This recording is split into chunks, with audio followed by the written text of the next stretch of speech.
আমি উপস্থাপক, মন্ত্রী এমপিদের প্রশ্ন করতে ভয় পাই না, কিন্তু আমি দর্শকদেরকে ভয় পাই। অনেকেই আমাকে নিয়ে পোস্ট দিয়েছেন যে ওনার থেকে সাবধান, উনি আওয়ামী লীগের মন্ত্রীদেরও ইন্টারভিউ নেয়, বিএনপির মন্ত্রীদেরও ইন্টারভিউ নেয়। আমি যে গায়ে যে কাপড়টা, এটা কিন্তু আসলে একজন ওয়ার্কারের কাপড়, সত্যিকার অর্থে। আমরা তো প্রত্যেকেই জীবন নিয়ে অনেক হতাশায় ভুগি, বাট গত দুদিন ধরে আমি অবজার্ভ করলাম যে না, জীবন অনেক সুন্দর এবং আমরা অনেক ভালো আছি।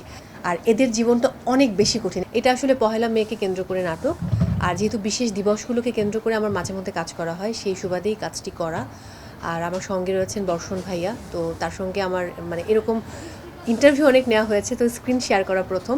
তবে অভিজ্ঞতা একটু অন্যরকম, কারণ এরকম দুটো দিন টানা একটা ফ্যাক্টরিতে সময় কাটানো, এটা তো কোনো অভিজ্ঞতা আমাদের আগে ছিল না। আমি হয়তো উপস্থাপনার পারপাসে বিভিন্ন ফ্যাক্টরি ভিজিট করেছি, কিন্তু সারাদিন থেকে তাদের মতো পোশাক পরে, এবং আমি যে গায়ে যে কাপড়টা, এটা কিন্তু আসলে একজন ওয়ার্কারের কাপড়, সত্যিকার অর্থে। এটা আমার নিজের কাপড় না। সো সেই কাপড়টা পরে তাদের সাথে শুটিং করা, সেলাইটা কীভাবে করে সেটা দেখা, সেলাই করা মেশিনে, এবং বাকি সব কার্যক্রমগুলো একসঙ্গে সেই অবস্থার মধ্য দিয়ে যাওয়া, এটা একটা দারুণ অভিজ্ঞতা। সো আমরাও দেখছিলাম যে জীবন অনেক কঠিন, এবং এই জায়গাটা আসলে মনে হয় যে না, আমরা তো খুব ভালো আছি। আমরা তো প্রত্যেকেই জীবন নিয়ে অনেক হতাশায় ভুগি, বাট গত দুদিন ধরে আমি অবজার্ভ করলাম যে না, জীবন অনেক সুন্দর এবং আমরা অনেক ভালো আছি। সো আই হোপ যে কাজটি সবার ভালো লাগবে, এবং বিশেষ করে যারা ওয়ার্কার রয়েছেন, আমার তো বিশ্বাস যে আমরা যেখানে শ্যুট করছি এই কারখানার প্রত্যেকে আমাদের একজন করে আর্টিস্ট, কারণ প্রত্যেকে এখানে অ্যাক্টিং করেছে। সো উই হোপ যে সবার খুব ভালো লাগবে কাজটি। আর অবশ্যই রাহাত ভাইকে থ্যাঙ্কস, আমাদের যিনি ডিরেক্টর, খুবই কুল এবং অনেক ভালো একজন মানুষ।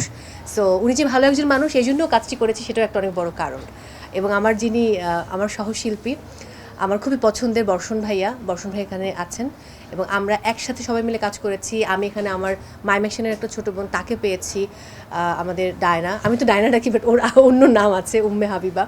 সো আরও টিমের যারা যারা ছিল, প্রত্যেকের জন্য অনেক ভালোবাসা, থ্যাংক ইউ। কাজটা তো ডেফিনেটলি চ্যালেঞ্জিং, ভীষণ গরম, এবং ফ্যাক্টরিতে আমরা ভাবি যে আমরা তো সারাক্ষণ আরামে থাকি, ফ্যান চলে, কিন্তু তারপরেও যে এত তীব্র গরম, তার মধ্যে ওদেরকে লম্বা সময় দাঁড়িয়ে কাজ করতে হয়, প্রত্যেকের কাজ ভাগ করে দেওয়া থাকে। সেটা একটা নতুন অভিজ্ঞতা হলো যে তাদের জীবনযাপন কেমন, তারা আসলে কীভাবে জীবনটাকে যাপন করে, এবং আমি দেখছিলাম যে একটা আলাদা পোর্শন রাখা হয়েছে কোন সাইডটাতে কী কী হচ্ছে।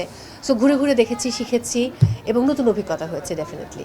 একটা ফ্যাক্টরিতে কাজ করছি, এটা নিয়ে হয়তো বলাটা ঠিক হবে না, কিন্তু আমি অনেককে জিজ্ঞেস করেছি আপনার বয়স কত, তো তারা, কারণ দেখে মনে হচ্ছে যে খুবই কম বয়স্ক নারী তারা এখানে তারা কাজ করছে, এবং প্রত্যেকে অনেক অভিজ্ঞ, অনেক দক্ষতার সাথে কাজ করছে। আমি এটাও জিজ্ঞেস করেছি কোনো ভুল হলে কোনো পানিশমেন্ট আছে কিনা। ডেফিনেটলি ভুল হলে তো কিছু একটা পানিশমেন্ট থাকবেই। সো খুব সাবধানতার সাথে তারা প্রত্যেকটা কাজ কমপ্লিট করে, কারণ আমরা জানি পোশাক শিল্পের জন্য আমরা কী পরিমাণ বৈদেশিক মুদ্রা আয় করে থাকি। ওই জায়গাটায় কিন্তু অনেক বড় ভূমিকা পালন করেন আমাদের এই পোশাক শ্রমিক যারা রয়েছেন তারা আসলে। সো সেখানে নারীদের ভূমিকা ডেফিনেটলি অনেক বেশি। সো আমি তেমনই একজন নারী, পারুল চরিত্রে অভিনয় করেছি। একজন অভিনয় শিল্পী হয়তো বলবে তার কাছে উপস্থাপনা কঠিন, আর আমি বলবো আমার কাছে অভিনয়টা কঠিন। উপস্থাপনা এর থেকে অনেক অনেক অনেক অনেক আরামদায়ক এবং সহজ। আমি উপস্থাপক হওয়ার আগেও আমি থিয়েটারে কাজ করতাম, মূকাভিনয় করতাম, অভিনয় শিল্পী হতে চেয়েছিলাম। সো আগেও আমি কাজ করেছি, কিন্তু আমি খুব কম কাজ করি। এখন হয়তো ব্যাক টু ব্যাক চক্র 2 এর পর আরেকটি কাজ করলাম, এর মাঝে অনেকগুলো কাজের অফার এসেছে, কিন্তু চ্যানেলের আরেকটি কাজ ছিল, আমি সময় বের করতে পারিনি, আর কিছু কাজের স্ক্রিপ্ট পছন্দ হয়নি। সো যদি ভালো লাগে তাহলে ডেফিনেটলি কাজ করব। আর এই কাজটির আমি শুধু যখন আমি সিনপসিস করেছি, পরেই মনে হয়েছে যে হ্যাঁ, কাজটি ভালো, এটা করা যেতে পারে। আর দ্যাটস ওয়াই আমার আসলে আগ্রহ, কারণ আমার কাছে মনে হয় যে একটু কঠিন, এরকম টাইপের একটু ডার্ক কাজ আমার জন্য খুব ভালো। তো চক্র 2 ছিল খুবই ডার্ক একটা কাজ, খুবই গ্রে একটা কাজ, আর এই চরিত্রটি একদমই ডিফারেন্ট, মানুষের কাছে যাওয়া যায় এই চরিত্র দিয়ে, এই জন্য আমি আসলে কাজটি করেছি। আমি উপস্থাপক, মন্ত্রী এমপিদের প্রশ্ন করতে ভয় পাই না, কিন্তু আমি দর্শকদেরকে ভয় পাই, কারণ আমি দেখলাম এবারে ইন্টারভিউ নেওয়ার পর অনেকেই আমাকে নিয়ে পোস্ট দিয়েছেন যে ওনার থেকে সাবধান, উনি আওয়ামী লীগের মন্ত্রীদেরও ইন্টারভিউ নেয়, বিএনপির মন্ত্রীদেরও ইন্টারভিউ নেয়। সো এখানে ভাই আমার কোনো দোষ নেই, আমি একজন উপস্থাপক। আমাকে প্রডিউসাররা যখন হায়ার করেন উপস্থাপনার জন্য, আমি গিয়ে শুধু ইন্টারভিউ নেই, তাদের কোনো নম্বরও আমার কাছে নেই, তাদের কাছ থেকে আমি কোনো সহযোগিতাও নেই না।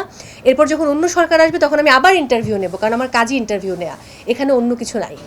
না, আমি এটা বিড়ম্বনায় পড়িনি, এটা ক্যারিয়ারের জন্য প্লাস পয়েন্টও না, আমি এটা এনজয় করেছি। এটা আমার ধারণা সুস্মিতাও এনজয় করেছে, আমাকে তেমনটাই বলেছে। সো আমরা দুজন মিলে এই বিষয়টিকে অনেক বেশি এনজয় করেছি।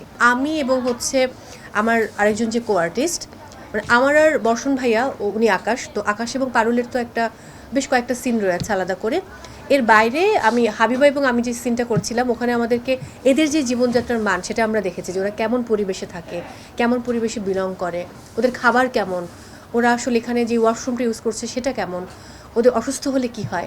সো সব কিছু মিলিয়ে আমার মনে হয়েছে যে ওদের জীবনযাত্রার মানটা যদি আরেকটু ভালো করা যেত তাহলে বোধহয় খুব ভালো হতো। কারণ যখন ওরা এত ভালো প্রোডাকশন আমাদেরকে দেয়, কাজগুলো খুব সূক্ষ্মভাবে করে, তখন ওদের ভালো থাকাটাও কিন্তু অনেক জরুরি। এটা হয়তো আমরা ভাবি না। তো যারা একজন যারা আসলে কারখানার মালিক রয়েছেন, ওনার রয়েছেন, আমি রিকোয়েস্ট করব যদি সম্ভব হয় ওদের জন্য যেন আরেকটু সুযোগ সুবিধা বাড়িয়ে দেওয়া হয়, তাহলে খুব ভালো হয়। প্রথমে তো প্রস্তুতি নিতে পারিনি, কারণ আমার অন্য কাজ ছিল।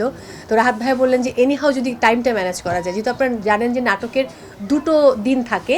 সো আমরা প্রথমে যেহেতু প্রস্তুতি নিতে পারিনি, আমি শুটিং শেষ করে রাত 12টা থেকে রাহাত ভাইকে ফোন করলাম, তারপর পুরো স্ক্রিপ্টটা বুঝে নিলাম, পুরোটা রিডিং করলাম, পড়লাম, এবং সেটে এসে তারপর আমরা প্র্যাকটিস করে প্রত্যেকটা সিন করেছি।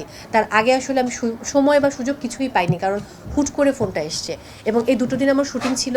সো অন্য শুটিং আমি পিছিয়ে দিয়ে, কিছু ক্যান্সেল করে, এবং রাহাত ভাই আবার আমাকে বিকেল 4টায় ছেড়ে দিয়েছেন একটা ইভেন্ট করার জন্য। সো উভয় পক্ষ আমরা আর স্যাক্রিফাইস করে তারপর কাজটা করেছি। আমি তো ওই সময় ভিডিও দেখেছি, আমি নিজে যেতে পারিনি। ওইটা আসলে ভয়ঙ্কর বিভৎস একটা পরিস্থিতি ছিল। ওইটা এই মুহূর্তে মনে করতে গেলে আমার মনে হয় যে অত বিভৎসতা তো এটা না ঘটুক আমরা চাই, এবং এই জন্য সচেতন হওয়াটা জরুরি। আজকেও কিন্তু আমরা এটাই সবাইকে ব্রিফ করছিলাম, যেহেতু ওরা সবাই অ্যাক্টিং করেছে, যে সত্যি যদি এমন ঘটনা ঘটে আপনারা কী করবেন। সেই ভয়াবহতা থেকে আমাদের সচেতন থাকাটা জরুরি, এবং অগ্নি নির্বাপক যা যা রয়েছে সেগুলোও কিন্তু জরুরি ভিত্তিতে রাখা জরুরি, কারণ যে কোনো সময় যে কোনো কিছু ঘটতে পারে। সো আমার কাছে মনে হয় জীবন তো খুব কঠিন, আর এদের জীবনটা অনেক বেশি কঠিন। এটা এই দুটো দিন তাদের সঙ্গে না কাটালে আমার মনে হয় যে আমি এটা আসলে অনুধাবন করতে পারতাম না। আমি তাদেরকে বলবো যে অনেক পরিশ্রম করেন আপনারা, অনেক অল্প বয়সে অনেক বেশি দায়িত্ব নিয়ে ফেলেন। সো যদি সম্ভব হয় এই কাজের ফাঁকেও নিজেকে ভালোবাসবেন, নিজেকে সময় দেবেন, এবং সাবধানে কাজ করবেন।